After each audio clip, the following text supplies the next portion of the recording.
En el día de hoy vamos a estar predicando la palabra de Dios en el Evangelio de Marcos, en el capítulo 11. Por favor, si podemos leer este texto en Marcos capítulo 11, en los versículos del 1 al 11, inclusive la Biblia dice así: cuando se acercaban a Jerusalén, junto a Betfagé y a Betania, frente al monte de los olivos, Jesús envió 2 de sus discípulos y les dijo: id a la aldea que está enfrente de vosotros, y luego que entréis en ella, hallaréis un pollino atado, en el cual ningún hombre ha montado. Desatadlo y traedlo. Y si alguien os dijere: ¿por qué hacéis eso? Y decid que el Señor lo necesita y que luego lo devolverá. Fueron y hallaron el pollino atado afuera a la puerta, en el recodo del camino, y lo desataron. Y uno de los que estaban allí le dijeron: ¿qué hacéis desatando el pollino? Ellos entonces le dijeron como Jesús había mandado, y los dejaron. Y trajeron el pollino a Jesús, y echaron sobre él sus mantos, y se sentó sobre él. También muchos tendían sus mantos por el camino, y otros cortaban ramas de los árboles y los tendían por el camino. Y los que iban delante y los que venían detrás daban voces diciendo: Hosana, Hosana, bendito el que viene en el nombre del Señor, bendito el reino de nuestro padre David que viene, Hosana en las alturas. Y entró Jesús en Jerusalén y en el templo, y habiendo mirado alrededor todas las cosas, como ya anochecía, se fue a Betania con los 12. En el día de hoy estaremos predicando bajo el tema: la falsa coronación al verdadero rey. A medida que vayamos predicando la palabra, usted entenderá el porqué de este título particular. Cada vez que un rey llega a una ciudad, algo sucede. Hay unas grandes expectativas en torno a su visita. Hay momentos claves en la vida de un rey: el momento de su nacimiento y en el momento de su muerte. La prensa nacional e internacional se mueve cuando los reyes de la tierra llegan a lugares designados. También llega junto a la prensa los paparazzi. Le dan seguimiento a cada movimiento de los monarcas en los diferentes momentos de su vida. Están allí cuando están en la ronda militar, están allí cuando están practicando deporte, están allí en el corte de cinta al momento de inaugurar algún tipo de edificación. Por ejemplo, la llegada reciente del rey de España a nuestro país fue motivo de cobertura periodística. Felipe VI es el actual rey de España, título que ostenta como jefe de Estado español y mando supremo de las Fuerzas Armadas de su país. Y esto lo obtuvo desde el 19 de junio del 2014, fecha en que ascendió al trono por la abdicación de su padre, el rey Juan Carlos I. Al momento de la llegada de este monarca español, a raíz de la cumbre iberoamericana de los jefes de Estado y presidentes celebrada en la capital de Santo Domingo, nuestra capital, vimos de manera jocosa cómo en las redes sociales salieron los memes y los comentarios donde un hombre de mantenimiento de aviones, un hombre simple, debido a las escaleras que estaban atascadas y necesitaban un movimiento. Este hombre sube rápidamente a ayudar a un compañero. Este hombre no sabe que hay todo un protocolo. El rey de España es el primero que baja de la nave. Comienza a bajar las escalinatas. El hombre de mantenimiento también comienza a bajar junto con él. Y le pasa rozando al llegar casi al último escalón. El jefe de protocolo le da un jalón que no sé dónde cayó. No sabemos de él, no sabemos si está medio vivo o medio muerto, no sabemos si sigue nombrado en el gobierno o si es parte del ejército de los desempleados. Pero las redes sociales cubrieron todo el evento a propósito de la llegada de un monarca. La exaltación de Jesús como rey duró apenas pocos días u horas. Su proclamación duró muy poco y nunca dirigió algún tipo de estamento estatal. Fue, como veremos, una proclamación espontánea por parte de las multitudes, y como sabemos por el relato bíblico y por la realidad, las multitudes cambian fácilmente sus lealtades. Sin embargo, la llegada de Jesús a Jerusalén es una llegada bastante atípica, bastante peculiar, por todo lo que produjo a nivel de efervescencia pública y de alboroto en la gente. Esta entrada en Jerusalén marcaría el inicio del fin del ministerio de Jesús. Su entrada produciría una reacción en cadena que culminaría con una serie de sucesos que en esta misma semana, 5 días después, sería colgado en la cruz del Calvario. Es interesante considerar que Jesús es fuertemente adulado, mas no adorado por las multitudes. El ministerio terrenal duraría aproximadamente 3 años y medio. Estamos en medio de una convocatoria nacional de la Pascua judía. De todas las fiestas y celebraciones, la Pascua judía era un llamamiento nacional. Era de obligado cumplimiento por parte de todo judío adulto. Era mandatorio.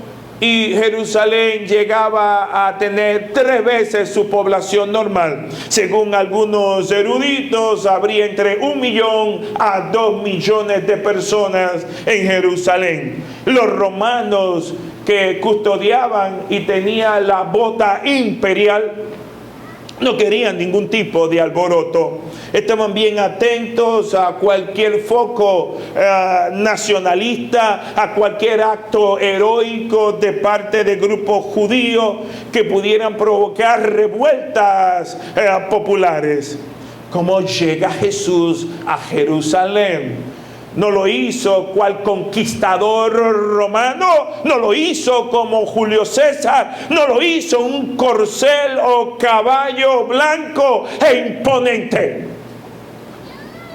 Tampoco lo hizo ataviado con una montura o decoración llamativa, sino que lo hizo en un humilde pollino, hijo de asna, mostrando con eso toda la humildad, toda la humillación de siervo, de ese siervo que se despojó de toda su gloria y majestad que tenía en el cielo y vino a la tierra no a ser servido, sino a servir a los demás y dar su vida en rescate por millones que vino a salvar.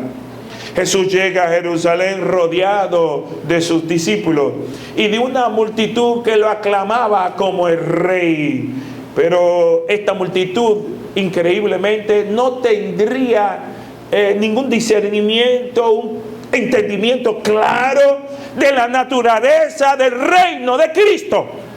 Jesús llega a Jerusalén totalmente consciente de que sufriría la muerte severa en la crucifixión. Para la Pascua judía, miles y miles de corderos iban a ser sacrificados, inmolados por los pecados del pueblo. No pudiendo ninguno de estos corderos, ninguno de ellos quitar el pecado, más bien posponerlo, redimirlo, hasta que llegase el Cordero de Dios que quita el pecado del mundo.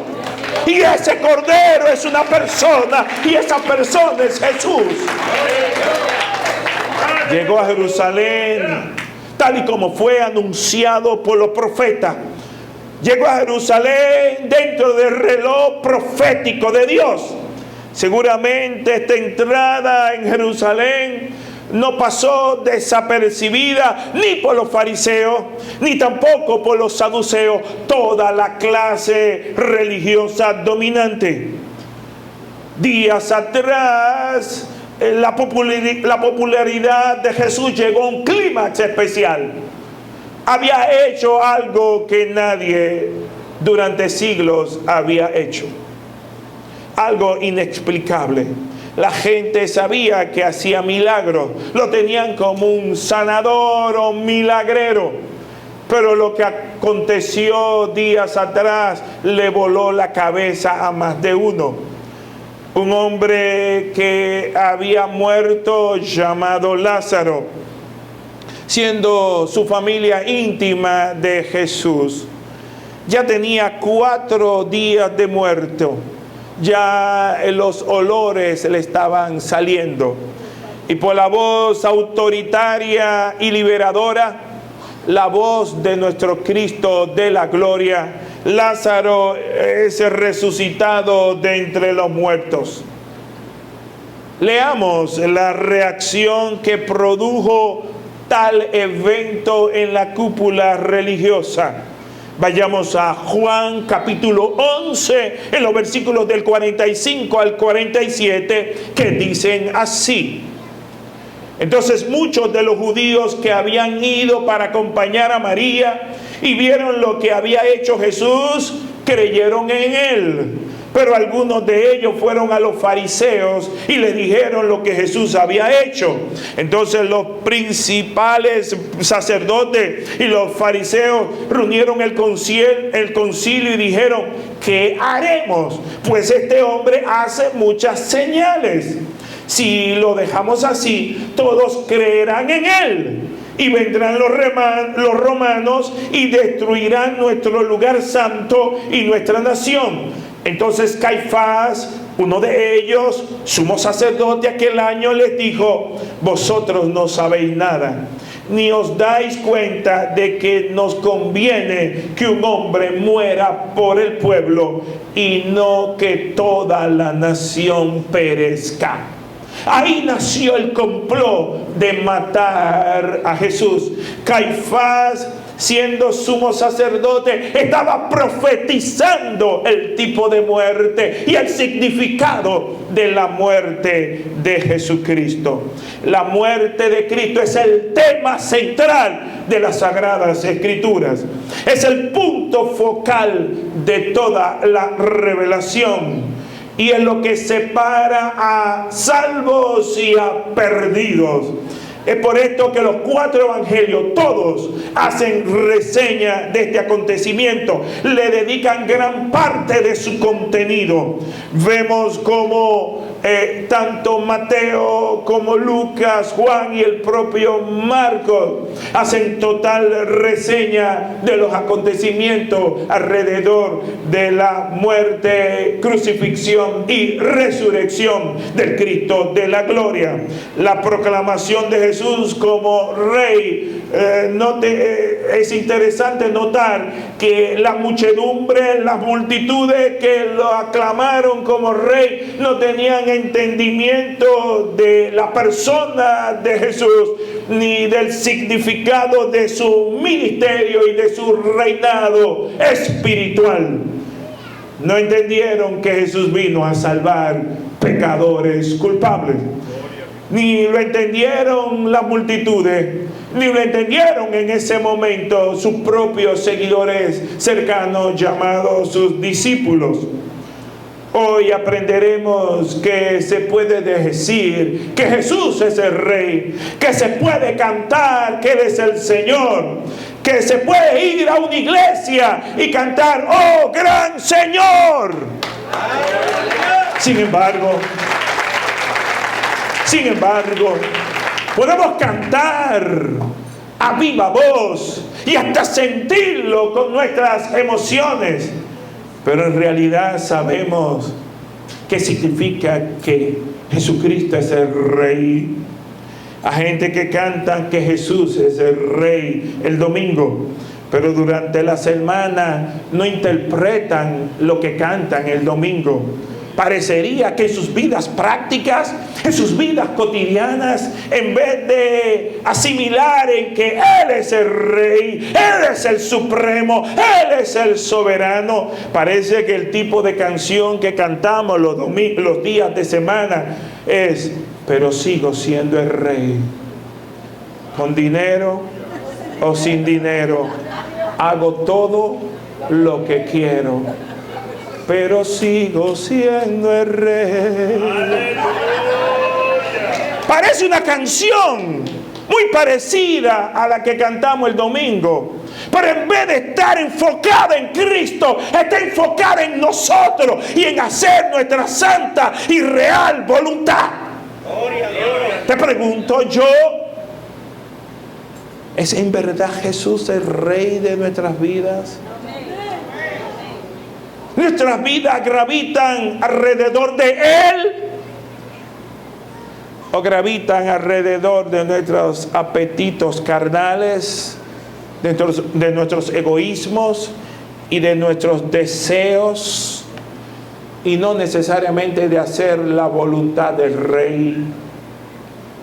Veamos el dominio de la escena entrando en materia. Marcos 11:1. Cuando se acercaban a Jerusalén junto a Betfagé y a Betania, frente al monte de los Olivos, Jesús envió 2 de sus discípulos. Vemos que está en 2 ciudades muy cercanas. Está a menos de 3 kilómetros de Jerusalén. Jesús prepara su propia entrada y prepara su salida. Nadie lo entra, Él se entra voluntariamente. Él tiene absoluto control de todo. Él es Dios, Él es omnisciente, Él sabe lo que le espera. Él tiene completo control de los acontecimientos. Estaba ahí en esa ciudad. La Biblia no nos indica cuáles eran esos 2 discípulos. A Pedro y a Juan los que se encargarían de la última cena. Marcos 11:2 nos añade y les dijo: id a la aldea que está enfrente de vosotros, y luego que entréis en ella hallaréis un pollino atado en el cual ningún hombre ha montado. Desatadlo y traedle. Jesús demuestra su total dominio de los acontecimientos y un conocimiento sobrenatural. ¿Por qué? Porque Jesús es Dios y sabe dónde se encuentra cada burro del planeta. No hay nada que esté fuera de su control y de su voluntad. Tenemos que estar preparados, hermanos, para ver lo sobrenatural alrededor nuestro. No solo sabía dónde estaba el pollino hijo de Asna, sino que también sabía la condición espiritual de los dueños. Sabían que los dueños tenían una conexión y un tipo de revelación, esperando el día en donde le pidieran algo que hasta ese momento era suyo, pero que frente a un comando o password especial, el Señor lo necesita. Tendrían que soltar lo que hasta ese momento era algo de su propiedad. Te pregunto yo, ¿acaso nosotros estamos dispuestos a ser como estos dueños? ¿Acaso nosotros estamos dispuestos a soltar? ¿Qué pasaría si alguien nos dijera sobre nuestra jipeta: el Señor la necesita? ¿Cómo sería nuestra reacción? Necesitamos 3 confirmaciones mínimas de un arcángel o un ángel antes de soltar algo, ¿sí o no? Ese era el valor de un animal de carga hace 2000 años. Era el animal que ayudaba a las actividades cotidianas, no solamente como medio de transporte, sino también como medio de carga. ¿Alguien está entendiendo? Era valioso estos animales. Sin embargo, frente a la contraseña o password, el Señor lo necesita. Era lo suficiente como para no poner pero. Era suficiente como para no tener reparo. ¿A cuántos de nosotros Dios le ha dicho, da tu ropa? Da algo que te gusta, da algo que te gusta que esté en tu casa, regálaselo a fulano o a fulana, y nosotros hemos retenido la palabra de Dios para no cumplirla? Tenemos que estar dispuestos a soltar, porque la única manera de tú recibir es soltando. Alguien dice gloria a Dios. Alguien puede decir, Señor, úsame. Estamos dispuestos a recibir, pero no estamos tanto dispuestos para dar. Y cuando nosotros demos lo bueno, no demos lo roto, no demos lo que nos sobra, no demos lo que no sirve. Te voy a regalar esta greca que le falta hasta la gomita. No, por favor. Demos cosas buenas, cosas de valor. Y démoslo con alegría. Y esos son los detalles que parecen insignificantes en la palabra de Dios, pero que ministran nuestras vidas, que serán de gran impacto a la hora de los discípulos posterior a la resurrección de Cristo. Los discípulos entenderían todo esto y verían cómo profetizó sobre la negación de Pedro. Antes que cantar el gallo 3 veces me negaría, el tipo de muerte que recibiría, que al tercer día resucitaría. Entonces los discípulos estarían uniendo los puntos para poder, y harían clic y dirían, wow, ahora entiendo lo que no entendían. El destino de Jesús. Pensemos en el destino de Jesús. El destino de Jesús no está en las manos de los romanos ni los judíos. El destino de Jesús no estaba en manos de los líderes religiosos. Ellos iban a proceder según el predeterminado consejo de Dios. Pastor, ¿y dónde aparece eso en la Biblia? Vayamos a Hechos capítulo 4, en los versículos del 27 al 28, 2 personajes, Juan y Pedro, están testificando frente al concilio y dicen así: porque verdaderamente se unieron en esta ciudad contra tu santo Hijo Jesús, a quien ungiste Herodes y Poncio Pilato con los gentiles y el pueblo de Israel, para hacer cuanto tu mano y tu consejo habrían antes determinado que sucediese. Los líderes religiosos eran culpables de su pecado, pero ellos, al obrar dándole rienda suelta a su maldad, a sus pensamientos pecaminosos, estaban, sin saberlo, haciendo cumplir el plan soberano de Dios. Ahora veamos una encomienda incómoda para los discípulos. Marcos 11:3. Y si alguien os dijere, ¿por qué hacéis esto? Decid que el Señor lo necesita y que luego lo devolverá. Jesús sabe dónde están cada uno de los recursos que necesitan. Él sabe dónde está cada burro, cada asna, cada pollino. Y no solamente sabe dónde están, sino que saben cuáles son sus dueños terrenales. Los reyes y conquistadores, cuando llegaban a una nación a conquistar, lo hacían en caballo como parte de todo el andamiaje de poder, de exhibición de poder y autoridad. Sin embargo, Jesús entregaría un pollino para hacer cumplir perfectamente una profecía bíblica. Zacarías capítulo 9:9 dice así: alégrate mucho, hija de Sión, Da voces de júbilo, hija de Jerusalén. He aquí tu rey vendrá a ti, justo y salvador, humilde y cabalgando sobre un asno, sobre un pollino, hijo de asna. Impresionante, cumplimiento perfecto de una profecía dicha 500 años antes de la primera venida de Cristo. Dije primera venida porque hay una segunda que nosotros como iglesia esperamos. Esta segunda no será en un pollino. La Biblia no nos deja a nuestra imaginación. La Biblia nos da revelación de este evento que habrá de ser visto por millares. Nos habla de su retorno, del retorno glorioso de Cristo en su segunda venida. Vayamos a Apocalipsis capítulo 19 en los versículos 11 al 16, que dice así: entonces vi el cielo abierto y he aquí un caballo blanco, y el que lo montaba se llamaba Fiel y Verdadero, y con justicia juzga y pelea. Sus ojos eran como llama de fuego, y había en su cabeza muchas diademas. Y tenía un nombre escrito que ninguno conocía sino él mismo. Estaba vestido de una ropa teñida en sangre, y su nombre es el Verbo de Dios. Y los ejércitos celestiales, vestidos de lino finísimo, blanco y limpio, le seguían en caballos blancos.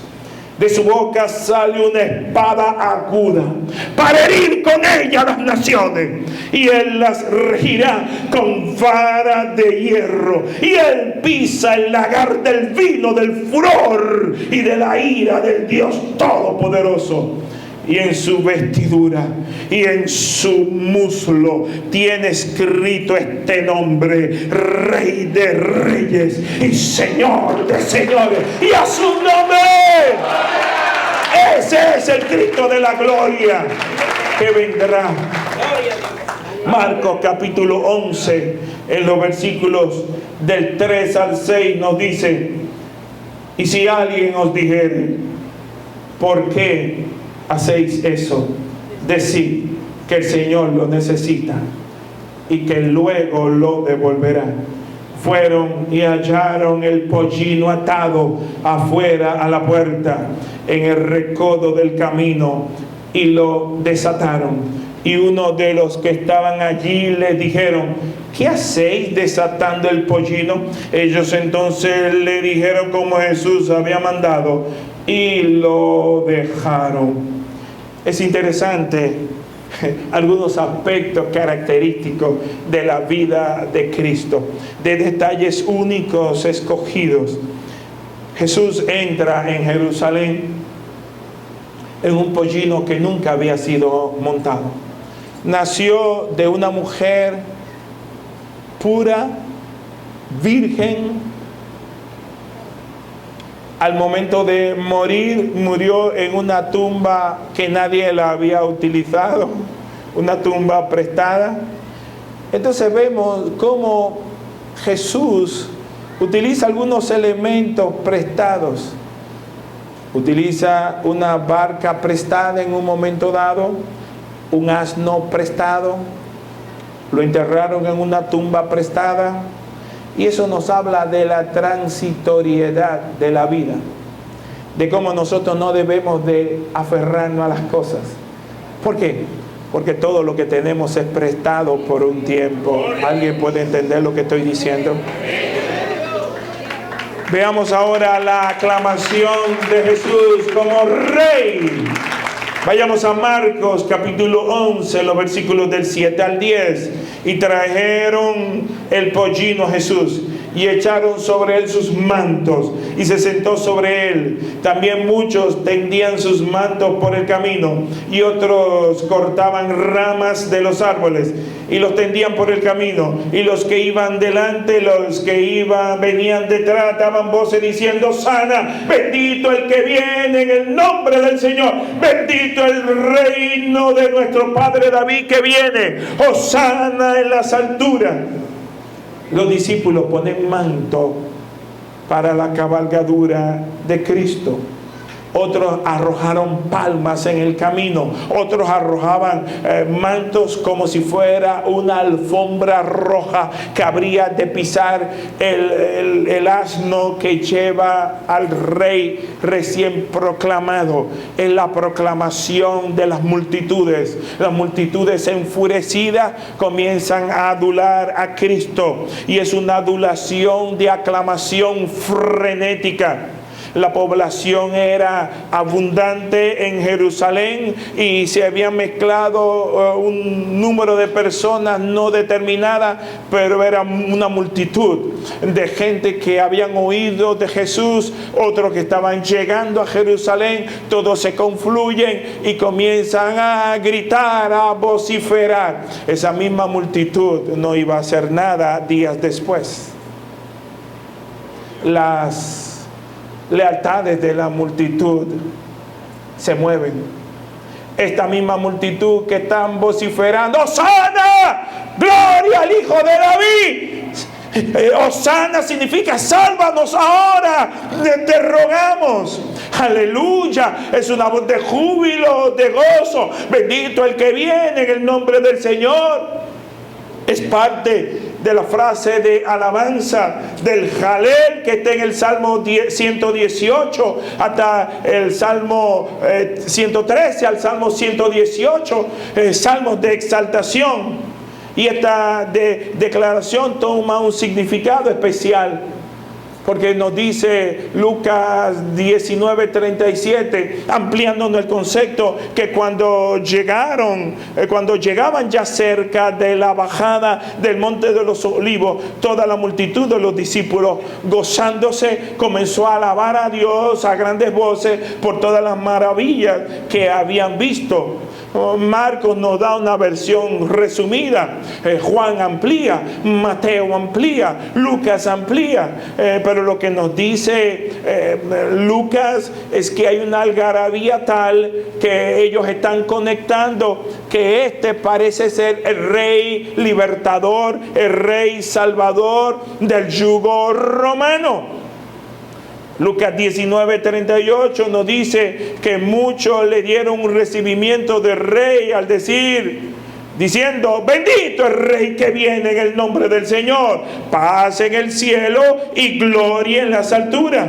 En otras palabras, están proclamándolo, y esto trae reacciones de los religiosos que llegan a decirle a Jesús: mándalos a callar, por favor, esto no va a traer problemas.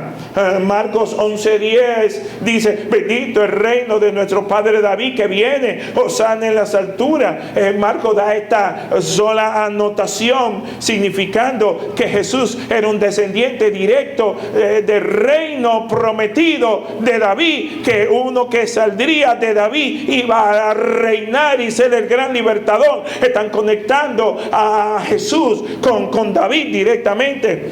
Pensamientos encontrados hay, y hay una gran pregunta: ¿y los romanos qué harán con toda esta multitud, con toda esta algarabía, con toda esta gritería de la gente?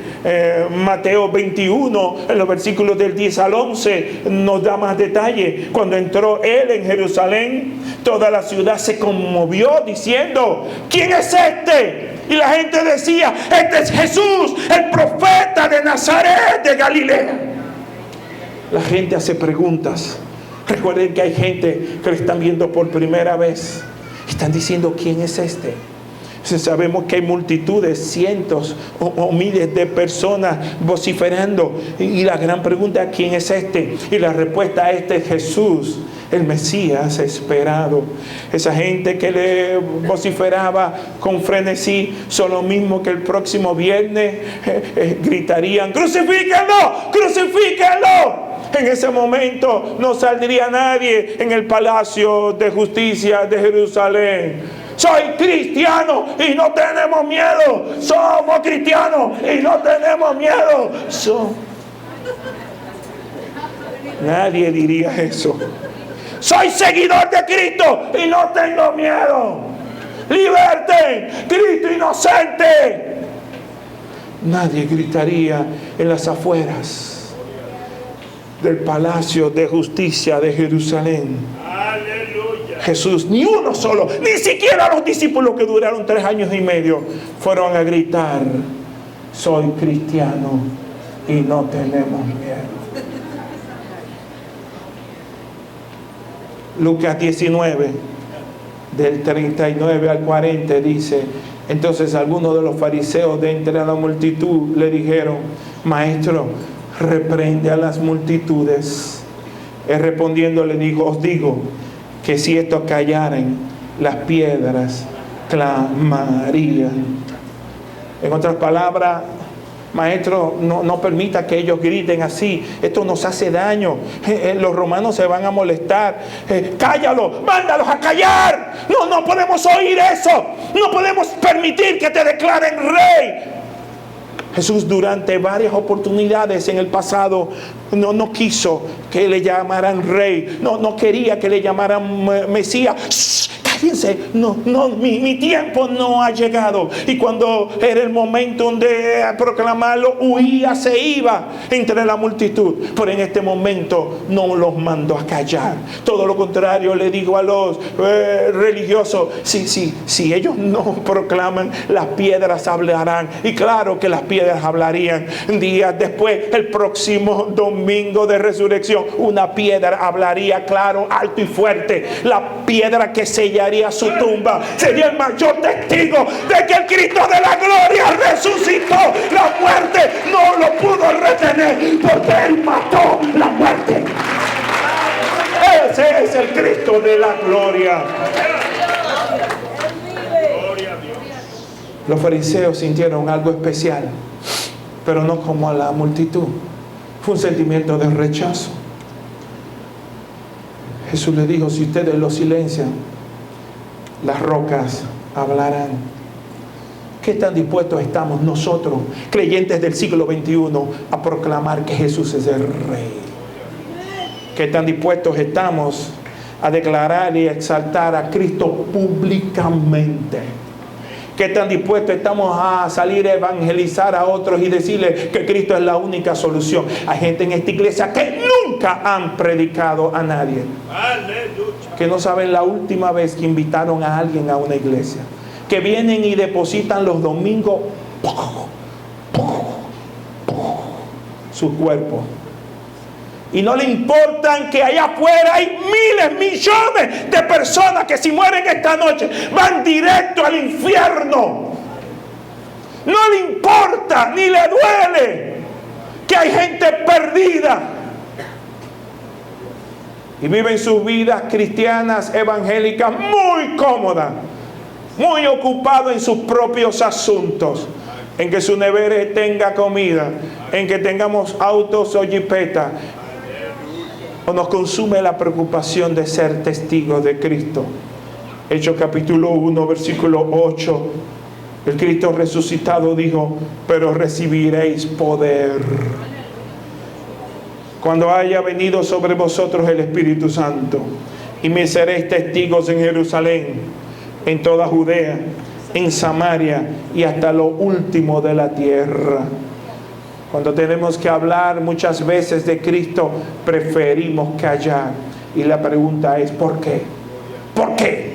¿Por qué? Y la respuesta podría ser casi siempre por temor.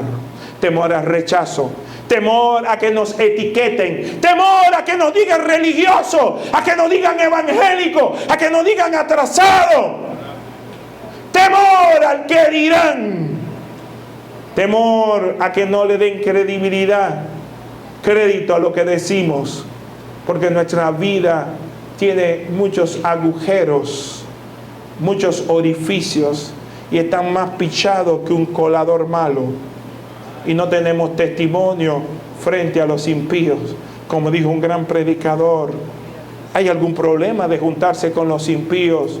No hay ninguno. El problema es no solo juntarnos con los impíos, sino ser como ellos. No marcar una diferencia clara. Muchas veces no hablamos simplemente porque nos da vergüenza decir públicamente que somos lo que en domingo cantamos. Cristo no nos pide que demos testimonio si los otros están dispuestos o no a escuchar nuestras palabras.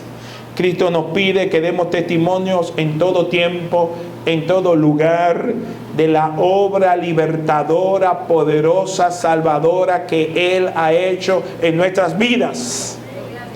Pablo entendió muy claro el tema de ser testigo en una tierra que es enemiga, llegando a decir en Romanos capítulo 1 versículo 16: yo no me avergüenzo del Evangelio, porque es poder de Dios para todo aquel que crea. No me avergüenzo del Evangelio, porque es poder de Dios para todo aquel que crea. Es interesante considerar que Cristo estaba rodeado de cientos, y ese mismo Cristo terminaría totalmente solo. Así es la naturaleza humana. Atendamos la reacción, porque una cosa es adulación y otra muy distinta es adoración. Cuando tú adoras, tú entiendes que la persona que tú adoras es divino, es Dios y merece toda gloria, todo honor. Esta multitud era como yo cuando hacía política. Quería no a Jesús, sino la posibilidad de llegar con Él al reino, al trono, al gobierno. Y nadie quiere perderse un pedacito del manjar, del plato del gobierno. Todos quieren ir a sacar leche de la vaca nacional. Aún después de la resurrección se le apareció a 500 personas, dice el relato bíblico, más de 500 personas. Y muchos de ellos fueron crédulos que creyeron y otros fueron incrédulos. No bastó que el Cristo de la gloria se le resucitase. Jesús pronto terminaría de manera que un Mesías jamás terminaría crucificado, escupido, desnudo. Las películas no lo muestran, pero Jesús fue golpeado, torturado y sus ropas fueron quitadas y fue totalmente desnudo. Tal fue su humillación. Usted sabe que usted es Dios y por amor a gente que no se lo merece como nosotros, pecadores culpables, gente que no se lo merece como tú, como yo, sufrió muerte de cruz, humillación, manto escarlata, corona de espinas, golpeo, vara, escarnio, sátira. Y todo lo hizo porque tenía claro que nosotros no podíamos salvarnos por nuestros propios méritos, por nuestras propias obras. Él tenía que morir por nosotros, por pecadores culpables como tú y como yo. Por último, Marcos capítulo 11, versículo 11. Entró Jesús en Jerusalén, en el templo, y habiendo mirado alrededor todas las cosas, como ya anochecía, se fue a Betania con los 12. Llega al templo para examinar. Inspeccionó todas las actividades, la venta y compra de sacrificio, las monedas que circulaban, el negocio redondo de los sacerdotes. Luego se retira a Betania. Iría al otro día a golpear a los mercaderes y declarar que la casa de Dios es un lugar santo. Posiblemente esa gente no entendieron para nada su visita. Jesús vio la condición espiritual aún de los religiosos. Hermanos, si hay un problema es que cuando dejamos de asombrarnos, óyelo bien, cuando dejamos de asombrarnos de nuestra propia pecaminosidad, cuando llegamos a normalizar nuestro pecado, estamos en los pies en el despeñadero. ¿Por qué? Porque siempre el pecado debe de producir urticaria en nosotros, debe de producir algo repulsivo en nosotros por el Espíritu Santo que vive en nosotros. Tristemente, muchas iglesias alrededor del mundo han predicado y siguen predicando a un Cristo diluido, un evangelio adulterado, un Jesús domesticado. Y veo con pena cómo hay grandes evangelistas y predicadores en las redes que anuncian: esta iglesia está hecha para la gente que no le gustaría ir a ninguna iglesia. Esta iglesia está hecha porque recibimos a la gente tal como son. Esta iglesia es más popular porque no nos importa tu condición, solo nos importa tu corazón. Y una serie de apelativos humanísticos para poder llenar los templos dentro de una predicación de un evangelio diluido, domesticados. A un Jesús puede percibirse como un gran Santa Claus o Papá Noé, en donde proclaman: ven a Cristo y tendrás una vida próspera y saludable. Y yo creo que sí, pero esa no debe de ser la única ni principal motivo para ir a una iglesia. Ven a Cristo para que seas feliz. Y yo creo que Cristo da mucha felicidad, la verdadera felicidad. Ven a Cristo para que seas próspero, rico y millonario, porque te espera todas las fortunas de la tierra. Esa no puede ser la motivación para llegar a Cristo. Por Dios, por favor. La motivación para venir a Cristo es porque Él es la única vía para ir al cielo. Es el único que puede perdonar tus pecados y mis pecados. No seamos como esa multitud, por favor. Realmente tus emociones se corresponden con tu sometimiento a Cristo. Que Dios nos ayude a no ser como esa multitud. O que a lo largo de nuestra vida seamos absorbidos por un fervor, por un deseo ferviente de ser testigos eficaces del Cristo resucitado en nuestras vidas. Piensa que nosotros somos como ese pollino insignificante que estuvo atado, pero que un día fue desatado. Somos como ese pollino, uno más, que fue escogido para una misión especial. Y la misión de ese pollino fue cargar una gloria que no le pertenecía. Nosotros por igual estamos llamados a ser como ese pollino, a cargar a Cristo, el testimonio de Cristo en nosotros, reflejar la gloria de Cristo, que la gente diga que tú tienes, porque eres diferente, veo en ti algo diferente, veo una luz diferente, veo un comportamiento diferente que tú tienes. Eso que yo tengo es Cristo en mi vida. Cristo ha transformado, Cristo me ha cambiado, no soy otra persona, no vivo yo, mas vive Cristo en mí. No vivo para mi gloria, vivo para su gloria. Cuando estamos en nuestra condición mejor espiritual, es cuando somos perfectos pollinos, perfectos burros sobre los cuales Cristo cabalga. Que Dios nos permita ser pollinos, burros eficaces en este mundo perdido, para que la gente no se fije en el burro, sino en el Cristo que lo monta. Pongámonos sobre nuestros pies, por favor.